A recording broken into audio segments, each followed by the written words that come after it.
Él fue el pionero de la modalidad abierta, con su trabajo, con su tesón. Yo conozco que el hermano Ángel, yo les diría, pocas horas duerme. Su trabajo es excepcional. Hay horas y horas y horas que dedica por la noche a trabajar. Toda su vida está dedicada a proyectar y hacer realidad diversas obras. Es una persona muy carismática, muy humilde, muy sencillo. Su trabajo es en silencio. Para él no hay día, no hay noche. Él está continuamente caminando, andando y cumpliendo sus funciones.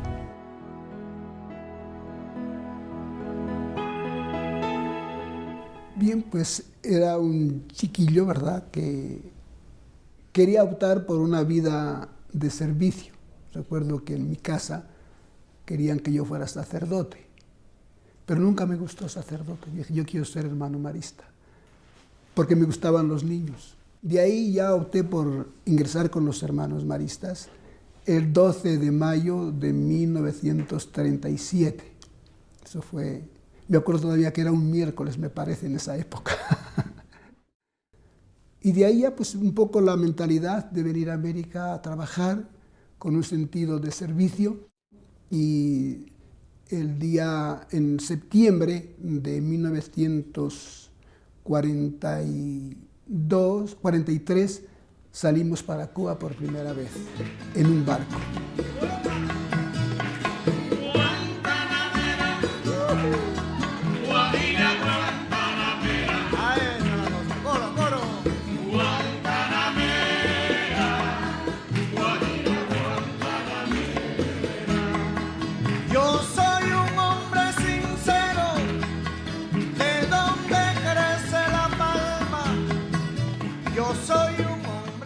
Llegando a Cuba, pues nos llevaron a un campo de concentración. Yo estuve 3 días en un campo de concentración.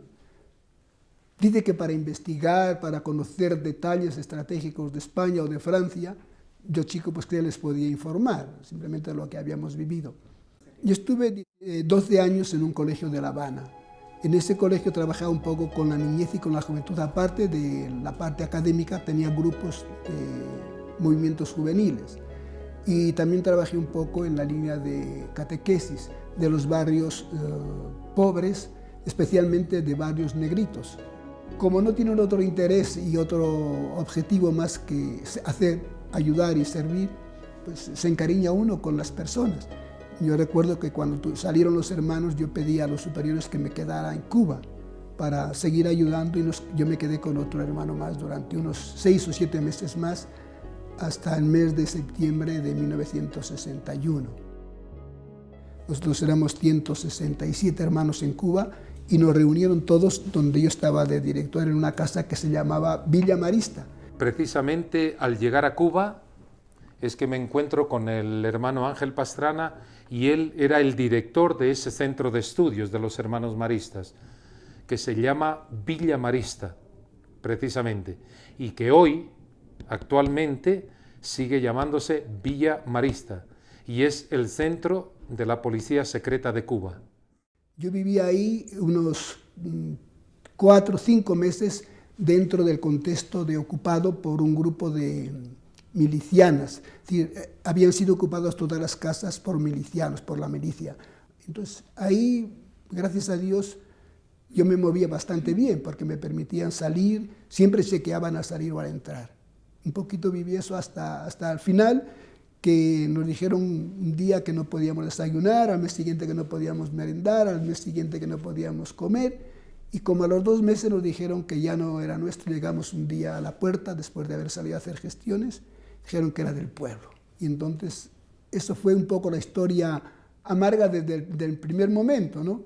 Pero después realmente estuve 19 años en Cuba y con mucha satisfacción trabajé, y le diré que, como es el único país que me he visto obligado a dejar, lloré cuando salí de Cuba. Aunque tú me has echado en el abandono, aunque tú has muerto todas tus ilusiones, y en vez de maldecirte con justo encono, en mis sueños te colmo en mis sueños te colmo de bendiciones. Yo vine en el año 1968, en agosto, por primera vez a Ecuador. Vine enviado después del capítulo general que yo asistí en 1967 y antes de la segunda parte, el 68, el hermano superior general me mandó para que yo conociera un poquito la realidad de la provincia de Loja donde teníamos obras, porque acababa de sufrir una gran sequía y es cuando comenzó, me parece, que la gran inmigración hacia el interior del país. Entonces yo recorrí la provincia y realmente quedé impactado por como si fuera una provincia, un territorio árido, porque todo estaba seco. Yo nunca había visto territorios grandes, montañas tan altas y secas. Los arbolitos eran... Aquí no había nada en la toma, de ahí para acá apenas se veían pequeñas hierbas, pequeños arbustos, pero medio secos. Entonces me impactó mucho la pobreza, la necesidad y la bondad de la gente. Tiene muchísimo que recordarse, muchísimo que seguirse. Yo siempre lo admiro al hermano Ángel cuando camina por las calles con su maletín y anda absorto en los problemas de sus instituciones. No le importa lo que suceda al lado, no, a él le importa ir siempre adelante para conseguir siempre la realización de su proyecto. Baja, sube, golpea puertas, mientras golpea puertas abre corazones. Su vida es transparente y de una total coherencia con las enseñanzas del Evangelio. Por ello, es un hombre muy querido y respetado por todos en la ciudad de Loja. Y en Loja yo me he encontrado muy bien porque es una ciudad pequeña donde uno conoce a los demás. Yo paso muchas veces caminando por la ciudad y a todos, conozca o no conozca, porque muchos me conocen, yo no les conozco directamente, les digo buenas tardes o buenos días. Entonces es una cosa de familia y eso ayuda mucho a la parte humana también, a sentirse bien.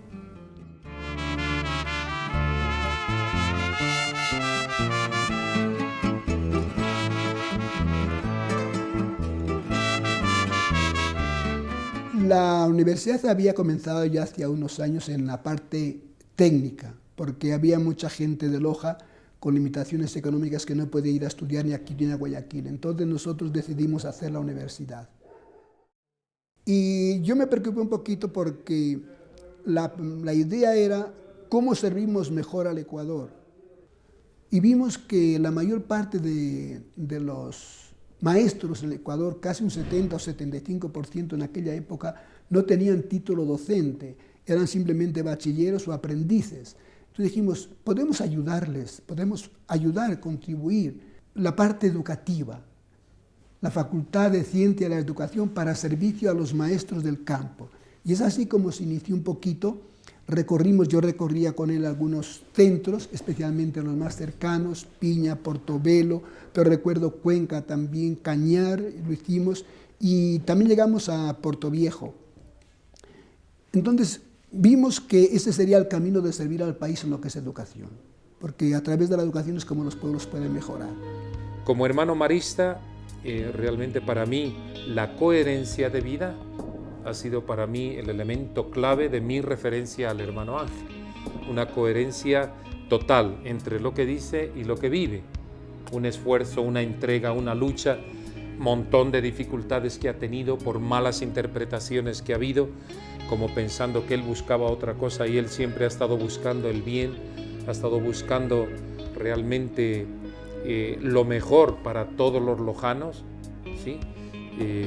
Desde los jóvenes hasta los niños, también al profesorado. Yo le conocí el momento que iba a ingresar a la universidad, conversamos con él, nos hizo una entrevista y luego pasé a formar parte del personal administrativo de esta universidad.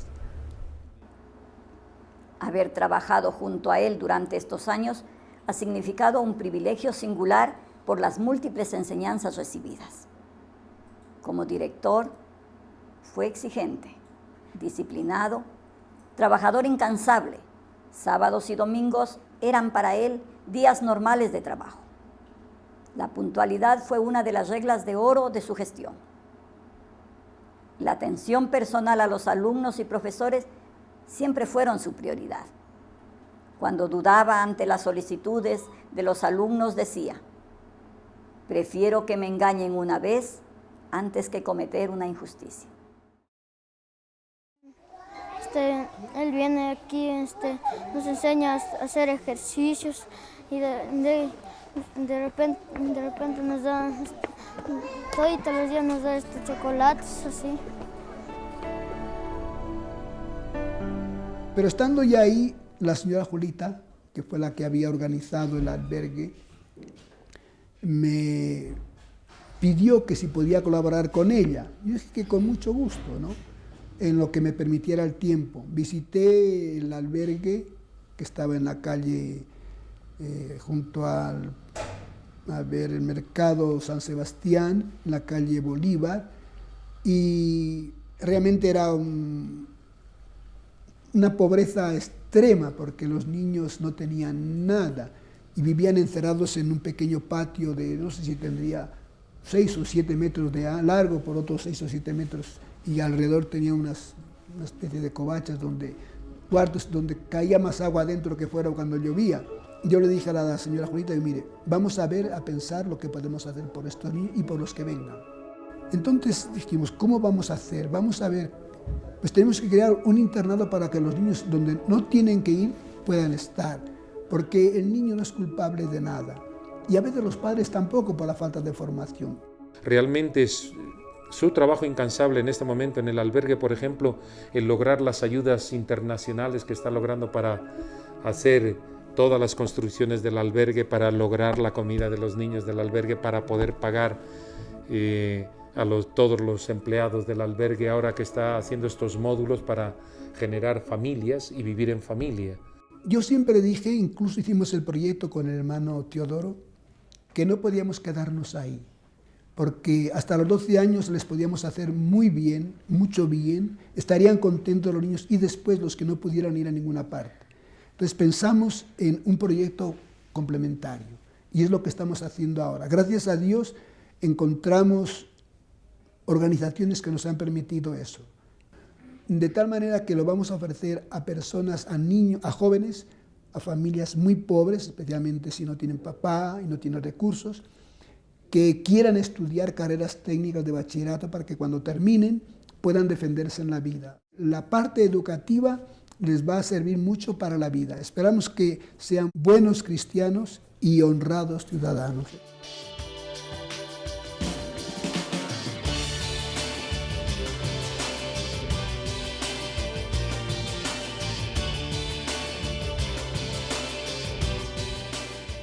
Hermano Ángel es un gran innovador a todos los niveles. Es un hombre muy querido y respetado por todos en la ciudad de Loja. Yo creo que decir que hay que levantarle un monumento al hermano Ángel es pedir muy poco, porque el monumento lo tiene levantado en las obras que ha realizado.